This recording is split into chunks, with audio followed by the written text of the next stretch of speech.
হে আব্বাজান, আপনি আমাকে অনেক বড় কথা বলেছেন, আমি পাল্টা জবাব আপনাকে দিচ্ছি না, আমি শুধু আপনাকে সালাম জানালাম, শেষ সালাম। আমি চলে যাচ্ছি আপনার বাড়ি থেকে এবং এটাও বলে যাচ্ছি আপনি যেদিকে ডাকছেন আমাকে সেদিকে আমার জান থাকা পর্যন্ত আমি ওদিকে মুখ বাড়াবো না, আপনার কথা হরগিজ শুনবো না, হরগিজ শুনবো না। যেটা কথা বলেছি সেটাই বলতে থাকবো। আর আপনার বাড়িকে ছেড়ে দিলাম জিন্দেগির মতো, এখানে আর আপনি আমাকে দেখতে পাবেন না। যৌবন বয়সে বাপের বাড়ি ছুটে যাওয়া, ছেড়ে দেওয়া, অথবা বাপ ধিক্কার দিয়ে বাড়ি থেকে বের করে দেবে এমন ঘটনা ঘটে যাওয়া, আপনার কি হিম্মত আছে যে এত বড় রিস্ক আপনি নিতে পারবেন? পারবেন না। এত বড় চ্যালেঞ্জ উনি গ্রহণ করে নিয়েছেন। আর শুনবেন, 83 বছর বয়সে তিনি একটা ছেলে পেয়েছিলেন, ছেলেটার নাম হলো ইসমাইল। এর আগে এতটি দিন কেটে গেছে, ছেলের মুখ দেখতে পাননি। 83 বছর বয়সে একটা আদরের সন্তান পেলেন, তো কত মনটা ভরেছে এই বৃদ্ধ মানুষের। আবার 3 মাস বয়স জুটেনি বাচ্চাটার, আল্লাহ হুকুম করলেন, ইব্রাহিম তুমি বাস করো কোথায়? প্যালেস্টাইনের এলাকায়, মিশরের এলাকায়। আর এখান থেকে দক্ষিণ দিকে 3.5 ঘন্টার রাস্তা দূরে পাওয়া যাবে একটা জায়গা, এর নাম হলো কি মক্কা। তোমার স্ত্রী হাজেরাকে আর কোলের বাচ্চাটাকে নাও, ইব্রাহিম নবী নিজে বলছেন নাও, আর আমি তোমার সাথে হচ্ছি, একে নিয়ে চলো। আল্লাহ তাআলা আমাকে বলেছেন তোমাকে ওই কাবার পার্শ্বে রেখে চলে আসতে, চলো তোমাকে ওখানে যেতে হবে। ব্যাগে খানা পানি নিলেন ইব্রাহিম নবী, পানি টানি নিয়ে, ছাতু টাতু রুটি টুটি নিয়ে হাঁটতে হাঁটতে হাঁটতে হাঁটতে 1 মাসের রাস্তা অতিক্রম করে কাবার কাছে স্ত্রীকে রেখে দিলেন, বসিয়ে দিলেন, বাচ্চাটাকে কোলে দিয়ে দিলেন, খানা পানির ব্যাগটা ধরিয়ে দিলেন। দেওয়ার পরে নবী ইব্রাহিম আবার উল্টো দিকে ঘাঁটা ধরলেন বাড়ি চলে যাবে বলে। যখন এখান থেকে চলে গেছেন উনি 500 মিটার, তখন স্ত্রী হাজারা ভয়ে, আমি একাই কি করে এখানে থাকবো, স্বামীকে আওয়াজ দিয়ে বলছে, ইব্রাহিম কোথায় যাচ্ছ? নবী ইব্রাহিম জবাব দিলেন না। আবার আগে আওয়াজ দিলেন, ইয়া ইব্রাহিম কোথায় যাচ্ছ? নবী ইব্রাহিম জবাব দিলেন না। 3 বারের বার এই অবলা মেয়ে আওয়াজ দিয়ে বলছে, আমার আল্লাহ বেহাজা, তোমাকে কি তোমার আল্লাহ এইভাবে আমাকে এই নির্জন জায়গাতে, যেখানে গাছ নাই, গাছড়া নাই, মানুষ নাই, খানা নাই, পানি নাই, বৃক্ষ নাই, লতা পাতা নাই, এমন জনহীন মনোপ্রান্তরে রেখে দিয়ে চলে যেতে বলেছেন তোমার আল্লাহ?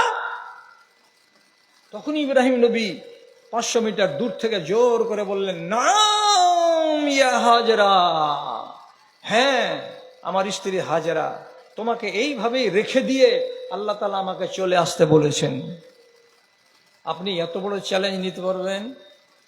আপনার বাপ, এক ছেলের আপনি বাপ হবেন, এই অবস্থাতে যদি আপনাকে জুদা করে দেয়, আর দেওয়ার পরে বললে চুলা আখা করো, আলাদা করো, তোমার খানা পানি আলাদা করো, আমি তোমাকে আজ থেকে খাবার টাবার দিব না, এবং আমি তোমাকে জমি জমাও দিব না, তুমি যেমন করে পারো সংসার চালাও। আপনার পেটের খানাগুলো নিচু দিকে যাবে না, উপর দিকে মগজে উঠে যাবে যে আল্লাহ কোন কাজ হলো। এটা কি সম্ভব? বাপের আন্ডারে খেয়ে দিয়ে মানুষ হচ্ছিলাম, আর বাপ বলছে আজ থেকে দিব না, তাহলে আমার দিন কি করে চলবে? আর নবী ইব্রাহিম আল্লাহর এত বড় আদেশ মেনে নিলেন যে ছেলে 3 মাসের আর 83 বছর বয়সে আরমানের ছেলে, তাকে আর স্ত্রীকে রেখে দিলাম, মরু প্রান্তরে রেখে দিয়ে তিনি চলে গেলেন। কার আদেশ এটা? তো আল্লাহর আদেশ, তিনি মেনে নিয়েছেন। তাহলে নবীজি কি বলছেন? আপনি আগে আল্লাহর সঙ্গে সম্পর্ককে নিবিড় করুন, তারপরে আপনি আল্লাহ তাআলাকে বলুন, তার দেখুন যে আল্লাহ তাআলা আপনার কথা শুনে কি শুনে না, মানে কি মানে না। আরেকটা কথা বলে দিই, ইব্রাহিম নবীর যুগে খাতনা ছিল না, বুঝতে পারলেন? খাতনা ছিল না। ইব্রাহিম নবী আমাদের পিতা, তিনার উপরে সর্বপ্রথম এলো এই অসুল, এই নীতি, খাতনা। তখন তিনি 85 বছর বয়সের মানুষ, আধ বুড়ো মানুষ। ওই বয়সে আল্লাহ রাব্বুল আলামিন হুকুম করলেন নবী ইব্রাহিমকে, ইব্রাহিম খাতনা করো, খাতনা করতে হবে। তখন নবী ইব্রাহিম কি করলেন? বুখারী শরীফে হাদিস লেখা আছে, ফাখাযা কাদ্দুমান, তিনি করলেন কি, লকড়ি কাটা যেগুলো কুড়ুল হয়, ওই কুড়ুল ছিল বাড়িতে, কুড়ুলটাকে বের করলেন, আর করার পরে পাথরে সুন্দর করে করে ঘুষে ঘুষে ঘুষে ঘুষে নিলেন। পাথরে ঘুষে নেওয়ার পর ওটাকে চোখা করে নিলেন, আর চোখা করে নেওয়ার পর একাই ঘরের ভেতরে গেলেন, আর ঘরের ভেতরে গিয়ে কপারটাকে লাগিয়ে দিয়ে তিনি নিজের কাপড় সতরের উঠালেন, আর ওই ফালতু চামড়াটাকে বাম হাত দিয়ে টেনে ধরে নিচে একটা কাঠ লাগিয়ে এই কুড়োলের মাথাটাকে তার উপরে রেখে জোর করে চাপন দিলেন, চামড়াটা কেটে খসে পড়ে গেল। একাই একাই তিনি মুসলমানি দিয়ে নিলেন। বয়স কত? তো 85 বছর। আপনাকে যদি এর থেকে একটা হালকা হুকুম আল্লাহ তাআলা দেয়, আপনি থামতে পারবেন কি? ইব্রাহিম নবী একাই, আর 87 বছর বয়সের মানুষ, তিনি নিজে খাতনা করছেন। একটা লোক সাহায্যের জন্য নিলেন না, কাউকে ডাকলেন না। ছেলে খেলা পেয়েছেন আপনি। উনি আল্লাহ রাব্বুল আলামিনের ফরমাবরদারিতে কত জোর, তবে তো রাব্বুল আলামিন তার দোয়াকে মেনে নিচ্ছেন। তুমি আরো দোয়া করো, আরো দোয়া করো, আরো দোয়া করো। আর আমি একটা দোয়া নিয়ে যদি 3 দিন আল্লাহ তাআলাকে ডাকছি, তো কোনো রেখাই পাওয়া যাচ্ছে না যে দোয়াটা কবুল হলো কি হলো না। তো জিজ্ঞেস করুন না, যদি সামনে কোনো আলেমকে পান, যে যতগুলো তুমি কথা বললা মৌলভী সাহেব, সবারই কবুল কবুল কবুল কবুল, একটা ইব্রাহিম নবীর দোয়া কবুল হলো না, এটা তো স্বাভাবিক। তাহলে আমরা যদি দোয়া করি, তো আল্লাহ রাব্বুল আলামিন আমাদের কথা কেন শুনেন না? কি হবে এটা? যে দুয়াই মোদের কভু হিলেছে আকাশ, আবার কখনো তাতে রুকেছে বাতাস। যে দুয়াই মোদের কভু হিলেছে আকাশ, আবার কখনো তাতে রুকেছে বাতাস। ওই তো দুয়াই বলি, সেই তো মুখেই ডাকি, তবু কেন আজ এত নৈরাশ, তবু কেন আজ এত নৈরাশ। ব্যথিত বেদনায়ও দিন রাত ভেবে যায়, তবুও তো কুল কিছু পাই না, তবুও তো কুল কিছু পাই না। কেন শুনো না যে আল্লাহ? কেন শুনে না? যদি এটা কারণ দেখতে চান, তো যেগুলো জিনিস ইব্রাহিমের ভেতরে ছিল না, ইসমাইলের ভেতরে ছিল না, ইউনুসের ভেতরে ছিল না, মুসার ভেতরে ছিল না, আদমের ভেতরে ছিল না, এই জিনিসটি আপনার ভেতরে যদি না থাকে, ফাটাফাট দোয়া কবুল হবে, আজও কবুল হবে। তো কবুল হচ্ছে না, তার মানেটা কি? কি দিয়ে আপনাকে বুঝাবো আমি? হাদিসের ভেতরে লেখা আছে সুন্দর করে, একটা লোক 3 লাখ টাকা সরকারের ঘরে জমা করে জিলহিজ্জা মাসের 15 দিন আগে সাদা কাপড় নিচে পরে, সাদা কাপড় গায়ে চাপিয়ে কলকাতা এয়ারপোর্টে জাহাজে বসলো, আর লাব্বাইক আল্লাহুম্মা লাব্বাইক বলতে বলতে বলতে বলতে বলতে বলতে জিদ্দাতে নামলো। জিদ্দা থেকে কাবার দিকে আসছে, যে কাবা ঘরের চারিদিকে তোয়াফ করব বলে, আর মুখে মুখে কি বলছে? লাব্বাইক আল্লাহ, আমি তোমার দরবারে হাজির, আল্লাহ আমি তোমার দরবারে হাজির। তো রব্বুল আলামিন জবাব দিয়ে বলছেন, আন্না ইউস্তাজাবু লাহা। এই লোকটা যে এত অনুরোধ করে করে বলছে, আল্লাহ তোমার দরবারে হাজির, তোমার দরবারে আমি হাজির, তোমার ঘরের কাছে আমি হাজির। তো রব্বুল আলামিন বলছেন, তোমার ডাকে আমি আল্লাহ সাড়া দিতে পারলাম না। তুমি যত দোয়া করবে কাবার দেয়ালকে ধরে, তুমি যত দোয়া করবে মুলতাজামে হাত রেখে, যত দোয়া করবে তুমি কাবার প্রাঙ্গণে, আমি আল্লাহ তোমার দোয়াগুলোকে মানতে পারবো না। আগে বললাম, কেন মানতে পারবে না আল্লাহ তুমি? তখন আল্লাহ তাআলা নিজে জবাব দিয়ে বলছেন, মালবাসুকা হারামুন ও মাতামুকা হারামুন। তুমি তোমার গায়ে যে জামাটা চাপিয়ে রেখেছো বা কাপড়টা চাপিয়ে রেখেছো, যেই টাকা দিয়ে এই চাদরটা কিনেছিলে, টাকাটা তোমার হালাল ছিল টাকা না, না তোমার হারাম টাকা ছিল। একবার মগজে জোর দিয়ে খেয়াল করে দেখো তো, এটা হালাল টাকা না হারাম টাকা? তো আপনি একা একাই যদি খেয়াল করে দেখছেন, তো বলছে ইন্দিরা আবাসের টাকা মারা টাকা, এর ভিতরে কিছু মিশাল হয়ে আছে। তো আবাসের টাকা, গরিবের বাড়ির টাকা, বিল্ডিং এর টাকা যদি মেরে আমি হজ করতে যাই, তাহলে আমার কাপড় তো হারাম। তো নবী আল্লাহ তাআলা কি বলছেন, তাহলে তোমার ডাক আমি কেমন করে শুনবো, তুমি হালাল টাকা পাওনি? আর একজনকে যদি বলা হবে, এই তুমি, আমার কেন দোয়াটা কবুল হবে না আল্লাহ? তো রব্বুল আলামিন বলছেন, তুমি যে আমার কাছে এসেছো কিছু পাওয়ার জন্য, তো তুমি বাড়িতে তো একটা লোকের হককে মেরে এসেছো, জমিখানি বেটার নামে লিখে দিয়েছো, আর বেটি দুটোকে তুমি ফাঁকা ফেলে রেখে দিয়েছো। ওরা কি তোমার বেটি নয়, আওলাদ নয়? মেয়েরাকে জমি দাওনি, ছেলেদেরকে জমি লিখে দিয়ে আমার কাছে এসে বলছো লাব্বাইক আল্লাহুম্মা লাব্বাইক। তোমার মতো জালেম মানুষের ডাকে আমি সাড়া দেব না। তুমি শুধু ঘুরেই বেড়াবে আর মক্কার চারিদিকে তোয়াফ করার পর বাড়ি যাবে, আর লোকেরা তোমাকে হাজি হাজি বলবে, তো তোমার মনটা খুশি হবে, কিন্তু আমার নজরে তুমি হাজি হতে পারবে না, তোমার দোয়া কবুল হবে না। তুমি উপায়গুলো কেন অবলম্বন করনি? আমি দোয়া করছি, আপনিও দোয়া করছেন, আর আমরা সবাই শিকায়ত করে বলছি আল্লাহ আমাদের দোয়া কবুল হয় না। না হওয়ার পেছনে কারণ কি? রুজি যদি হারাম হয় দোয়া কবুল হবে না। কাপড় যদি হারাম টাকার হয়, ওই কাপড় গায়ে দিয়ে দোয়া কবুল হবে না। আর কাউরি যদি হক মেরে টাকা হজম করে, জমি হজম করে আমি যদি কাবাতে দোয়া করতে যাই, সেই দোয়া কবুল হবে না, এটা জেনে রাখেন। আর আত্মীয়তার সম্পর্ককে যদি ছিন্ন করে থাকেন, আত্মীয়তার সম্পর্ক ছিন্নকারী মানুষের দোয়া কবুল হবে না। কেমন আত্মীয়তা ছিন্নকারী?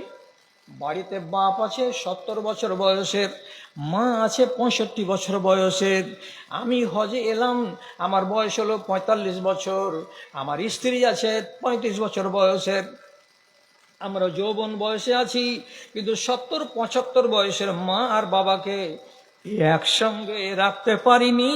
ওদেরকে আমি খানা পানি আমার সাথে খেতে দিইনি, বাধ্য করেছি 75 বছর বয়সের বাপকে ভিক্ষা করে এনে পেটের ভাত করা, আর বাধ্য করেছি মাকে, 70 বছর বয়সের মাকে চুলা জ্বালিয়ে চোখের পানি ঝরিয়ে ঝরিয়ে ভাত রান্না করা। আমি ট্যাংরার মাছ ভেজে ভেজে খেয়েছি, আর আমার মা আলুর সানা দিয়ে বাপার মা ভাত খেয়েছে। মার দিকে চোখ তুলে তাকাই না, বাপের দিকে আমি চোখ তুলে তাকাই না। আমাদের বাপ আর মায়ের সঙ্গে বনিবনাট নাই, ওরা যেন তাহই মাহই বাস করে, আর আমরা যেন সাড়ু বেটার মতো এখানে বাস করি। এদেরকে দেখে মা আর বাপ আর বেটা লাগে না। এইরকম যদি সম্পর্ক ছিন্ন হয়ে যায় বাপেদের সঙ্গে কোনো বেটার, আর সে লোকটা যদি কোনো প্রয়োজনে আল্লাহ তাআলার কাছে দোয়া করে, রব্বুল আলামিনের নবী বলছেন, আত্মীয়তার সম্পর্ককে নষ্ট করা মানুষ যদি কপালকে ভেঙেও ফেলে দেয়, তাহলে তার জীবনে কোনো দোয়া কবুল হবে না।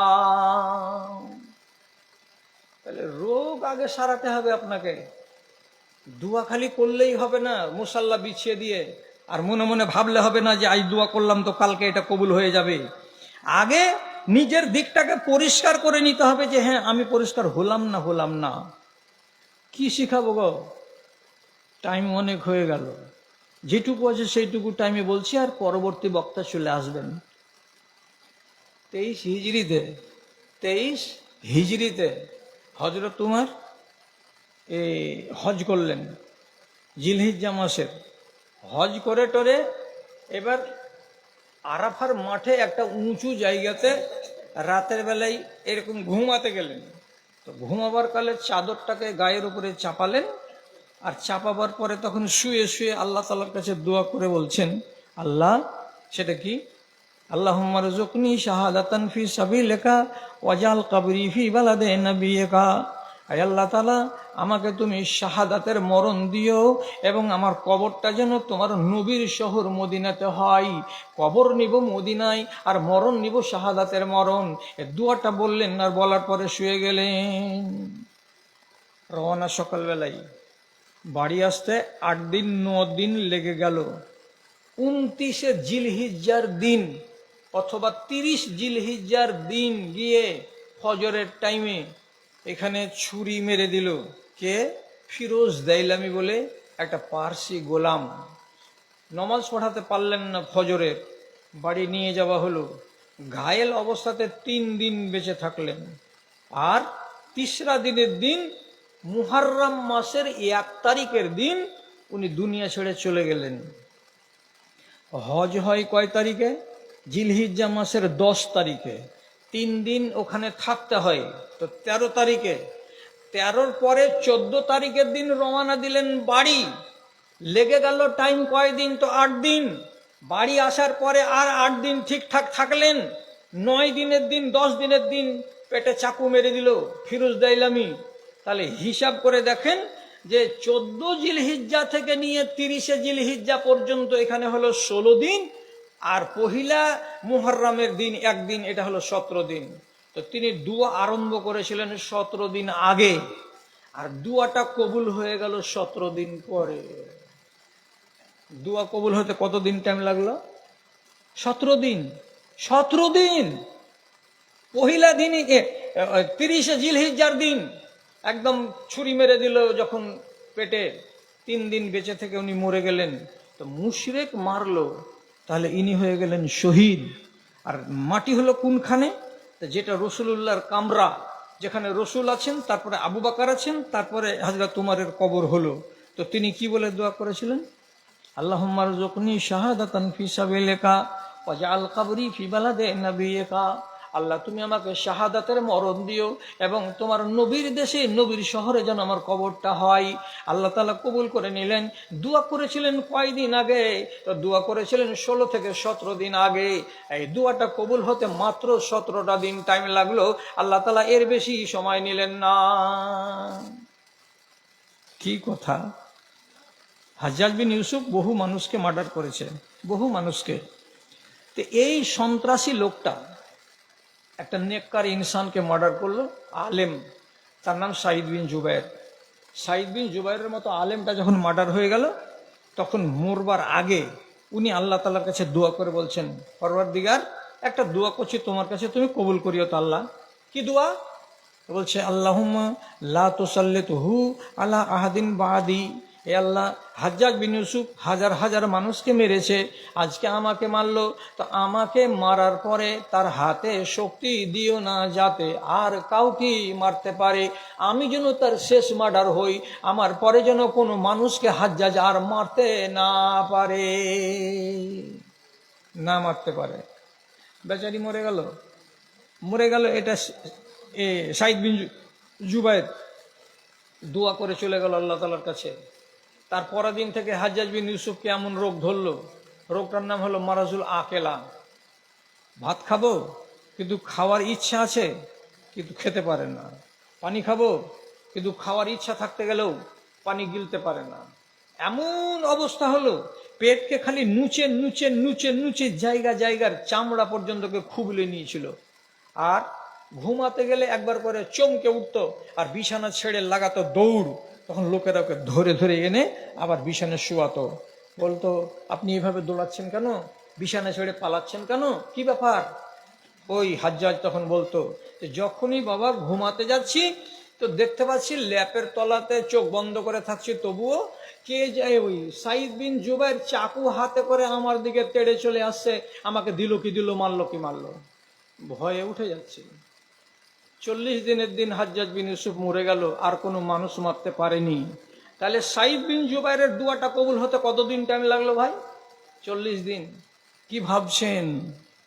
কি ভাবছি এই লোকগুলোর দোয়া এত তাড়াতাড়ি কবুল হয়ে যাচ্ছে? একটা খাউলা বলে মহিলা, হ্যাঁ, তার স্বামী বলে দিয়েছিল একটা কথা, কি যে তুমি আমার কাছে আমার মায়ের পিঠের মতন। এটাকে বলে আরবিতে জেহার।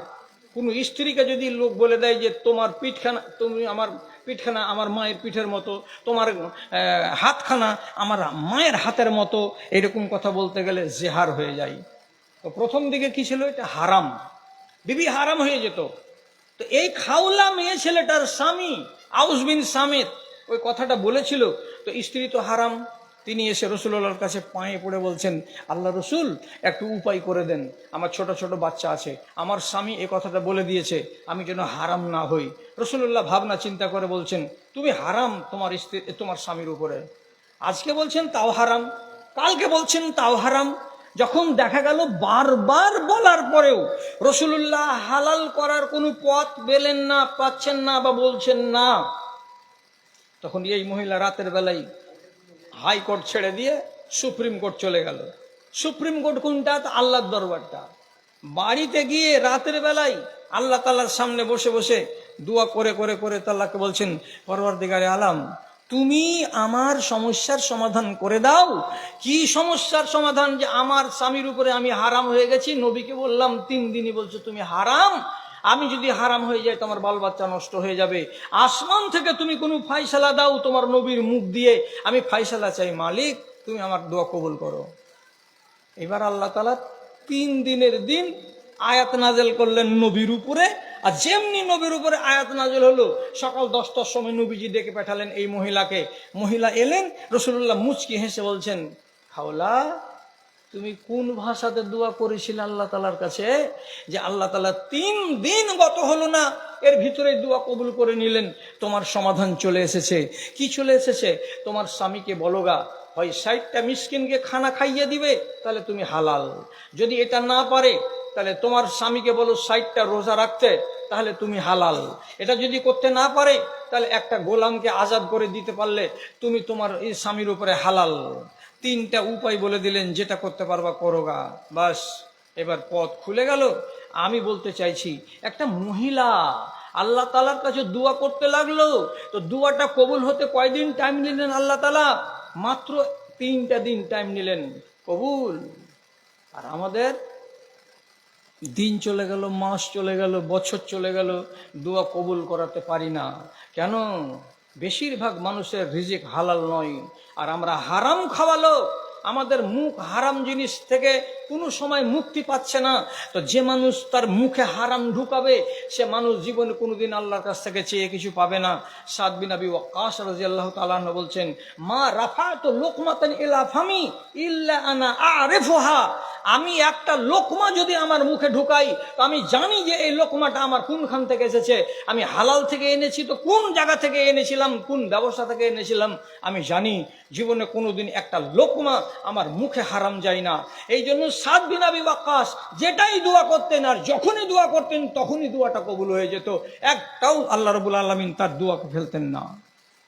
ভাইয়ার আমার, আত্মীয়তার সম্পর্ককে বহাল করুন, হালাল রুজি খেতে শিখুন, সর্বদা পাপের উপরে দণ্ডায়মান থাকিয়েন না, না হলে দোয়া কবুল হবে না। আর জীবনে কোনোদিন নিজের মুখের ভেতরে হালাল জিনিসকে ঢুকাতে চেষ্টা করবেন না। এই কয়েকটা যে আপনাকে শর্ত দিলাম, এই শর্তগুলো থেকে নিজেকে মুক্ত করুন আগে, এই অপরাধগুলো থেকে, আর তারপরে আল্লাহর সঙ্গে সম্পর্কটাকে ভালো করুন। ইহফাজুক আল্লাহ, তো আপনি যদি আল্লাহর হেফাজত করেন এটাই, তাহলে রব্বুল আলামিন তিনি নিজে বলছেন, তাজিদুহু তাজাহাকা, যেখানেই তুমি আল্লাহকে ডাকবে সেখানেই তুমি তোমার আল্লাহকে পাবে। সূর্য যখন নামিবে পাটে, আধার আসবে ছেয়ে, বিশ্ব জগৎ অঘরে ঘুমাবে, তুমি থাকবে চেয়ে। এমন আধারে নির্জনে বসে একবার তারে হাঁকো, ডাকো তারে ডাকো, মনের কালি মুছে ফেলে দিয়ে নয়ন পাতায় আঁকো, ডাকো তারে ডাকো। বন্ধুরা, বাৎসরিক জালসার নামে বেনিয়াগ্রাম মাদ্রাসার এত বড় প্যান্ডেল, গ্রামের লোকগুলো যে কত ব্যস্ত আল্লাহ তুমি জানো মালিক। যে টাকা দিচ্ছে, পয়সা দিচ্ছে, এত বড় মাদ্রাসা চলছে, ফারেগ হচ্ছে, আর মাদ্রাসার জালসাটা শুনতে আসবে না, এদের ফুরসাত নেই।